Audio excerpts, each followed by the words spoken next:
دادگاه جوان توجک را بر اساس دو ماده کودکس جنایتی قزاقستان قسم چهارم ماده 255 سوی قصد به عمل تروریستی و قسم یکم ماده 256 تبلیغ افراطگرایی گوناگور شناخته است. بنا به فرضیه تفتیشات و دادگاه، شهروند تاجیکستان طرفدار عقیده دینی افراطی بوده در فکر انجام حمله تروریستی بوده است. او گویا همچون هدف حملهش مزار صوفی مشهور خواجه احمد یسوی در شهر ترکستان را انتخاب کرده ماه فوریه سال 2023 به این شهر آمده است و در یک مهمانخانه جای گرفته با نام‌های قلبکی توسط شبکه‌های اجتماعی و مسنجرها در پی جستجوی همعقیده و شریکان برای اجرای نقشه حمله شده است. یک دختر با دو برادرش که طور بعداً آشکار شد کارمندان کمبه یا کمیته امنیت ملی قزاقستان بودند، با جوان تاجیک تماس گرفته خود را هم عقیده او نشان دادند و به باوریش در آمدند. طبق مواد پرونده آنها بعد چند رو به رو خورده پیرامون مسائل دینی صحبت کردند و به مزار خواجه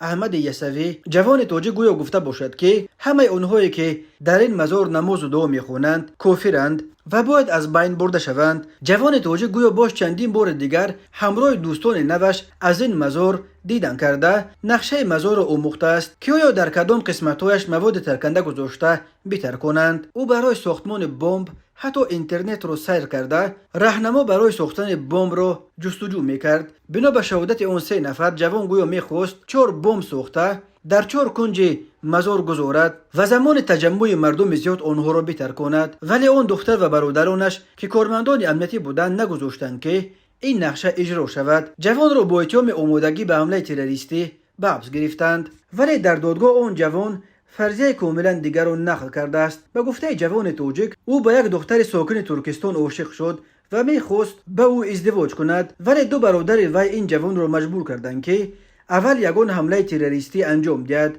جوان گفته است او را فریب داده به این کار وادار کردند وگرنه یگان فکر حمله در سر نداشت.